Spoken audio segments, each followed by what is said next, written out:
Hey guys, welcome to Classical Controllers, where I am absolutely obsessed with finding the best controller for every platform. Today, we're going to be taking a look at this. This is going to be the NYXI Master P1. Now, this is going to be a really great controller, not too expensive, coming in around under $50. And if you like controllers, remember to subscribe and smash that like button. Previously, I looked at the NYXI Flexi, where you can basically swap around different things on the face, but this one's going to be a more traditional setup. This is how you get the box here. I'm going to be talking about all of the features of the controller, as well as how it feels to use at the end of the day. As you unbox it, you'll get the controller here. Obviously, you're also going to get your USB dongle. It's going to be in this little accessory pack in here, and you're going to get a USB charging cable.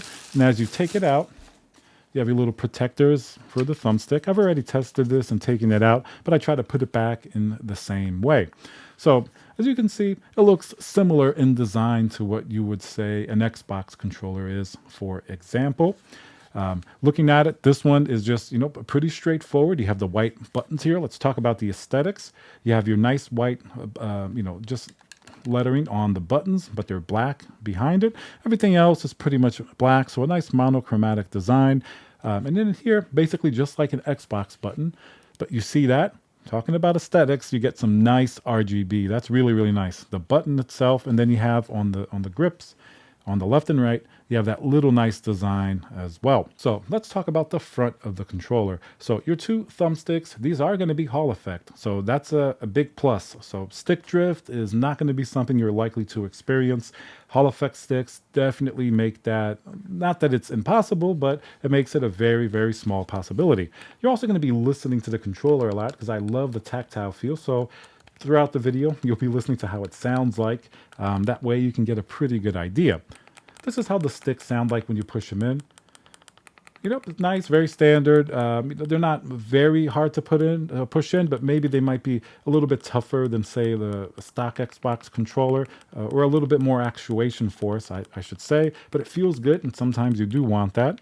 But overall, they feel pretty good. They have a nice little texture on top. They're not removable or anything like that. They have that going for them. They feel very, very nice when you're playing as well. Very responsive. The sort of stick tension, it's pretty regular. Maybe a little bit more than like a stock Xbox controller, but it's not too much more.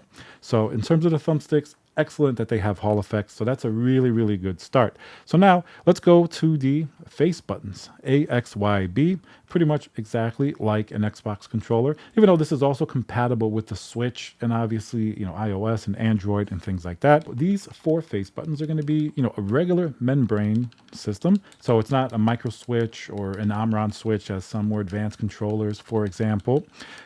Regular switch. So it'll be closer, I'll say, to a traditional Xbox controller, a stock Xbox Series X controller.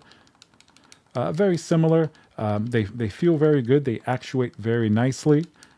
No complaints about them at all. They're very, very similar to an Xbox. So it's something that people will be certainly familiar with.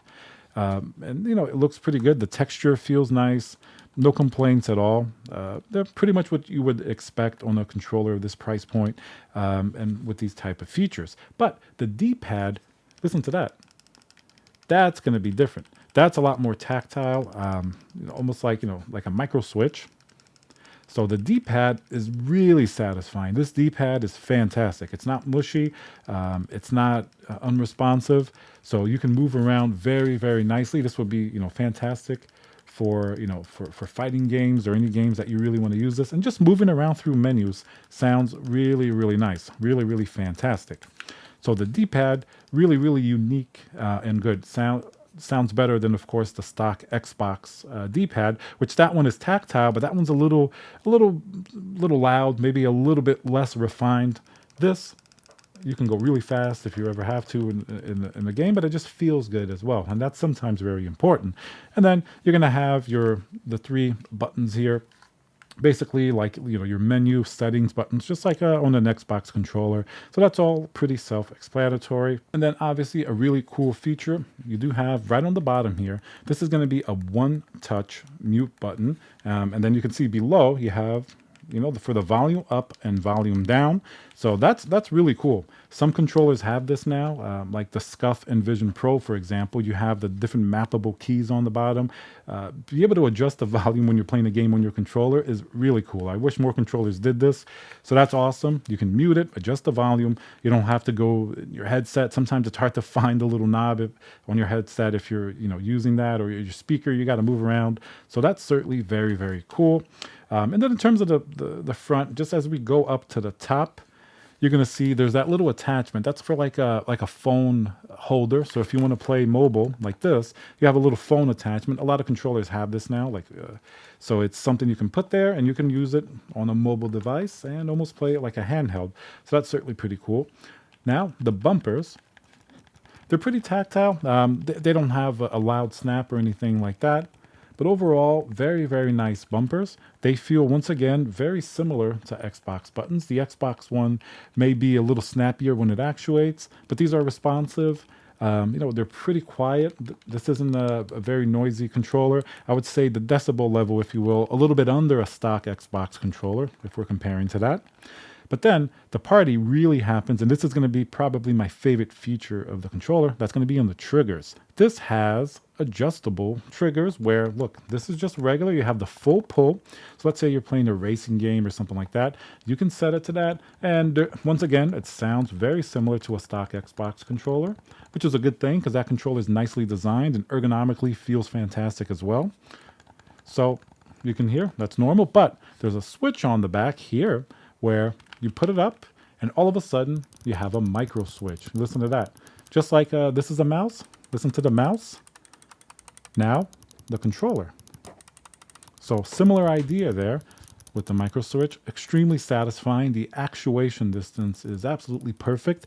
They feel almost a little bouncy, which kind of helps you when you're doing like fast movements. It kind of like goes up fast, so you can really actuate it. Some of these, smart triggers or micro button triggers, if you call them that, some of them are a little too tight or maybe a little too loose. This one feels very, very nice. I like to use this for basically almost every game that's not a racing game or something like that, where you need a longer pull. So overall, really, really good triggers. I would say this is my favorite component of the entire controller. As we continue down the back here, on the top, once again, it's this for the triggers. It's pretty easy to do. You can do it if you're playing a game like this. Look at that. Your fingers just go like that. So, like that. And, you don't even really have to get used to it. It's almost naturally in the perfect position. Ergonomically, this controller is just beautiful. Absolutely great. So on the back here, you're going to have two back buttons. They call them M1 and M2, which are common names for these back buttons. And then basically you can program them to whatever that you want here. So basically you also have a little lock on the bottom like this. They go left and right as opposed to up or down of the trigger switches. So if they're not locked, these are how the buttons sound like. The actuation is pretty shallow. It's not very deep, but that's okay because you have more than enough room for them. They feel great. Once again, ergonomically, absolutely perfect. I don't even have to move my hand. Using my middle finger there, I can easily reach it. So they very easy to actuate. If you're the type that you don't really like those buttons, or if you're playing a game that you don't really want to use them, they have two locking switches in the back here. Poof, you lock it. Oops, there we go. We have two locking switches in the back. You just pull them, and look at that. You can't pull them anymore. They're locked in place like a part of the controller. Then if you want them back, you just snap them back out, and you have your buttons. I know some people, especially kids or something, if they may hit the buttons by accident, and you can, easily remap them. It's really good to be able to lock them because you don't have to take them out of the controller and lose little paddles like on some controllers. So that's really, really cool. And then here, obviously, you have the setting for Bluetooth or the Nintendo Switch as well. And then in the back, the only other thing here, you can choose to go to the Nintendo Switch. You can have Bluetooth, etc. And you do have a nice little grip as well, which is another component of like a nice or pro controller, if you will. So the grip is very, very nice. It has a little bit of texture, more texture than you would have on an Xbox controller. And obviously, if I turn it on again with the aesthetics, you can see the grip is nicely outlined. So aesthetics wise, especially with the light, I mean, this is a gorgeous controller. It's straightforward, minimalist, but it looks absolutely stunning, especially with the light. I mean, look how cool that looks. That is just very, very cool. When you're playing the game once in a while, you look down and you see that RGB. Very cool. Ergonomically, really perfect. Like this is very, very good. Feels great ergonomically. The sticks feel good. The tension, the bumpers feel good. My favorite part, once again, are going to be these micro switch triggers. The D-pad is a close second. It feels great. The buttons, the memory buttons, they feel good. I wish they were also micro switch, just because I really like that. But these actually sound pretty snappy. They're very fast to actuate. You would probably never have any difference in performance between that and a micro switch. I just like the sounds of a micro switch. I like the tactile feel of controllers a lot. So overall, and then you add that little volume on the bottom as well as the mute. Overall, just a really, really nicely built controller. Solid as well. The build quality, everything feels good. There's no creaking or anything like that. Aside from the tactile feel, this feels really, really good. So definitely a controller I can highly recommend if you're going to be playing on the Switch, if you're going to be playing, on the PC, obviously. This is going to be a great controller to the other alternatives out there. So I'm going to leave a link down below in the description. Let me know what you guys think. Remember to subscribe if you like content like this, and I'll see you guys on the next video.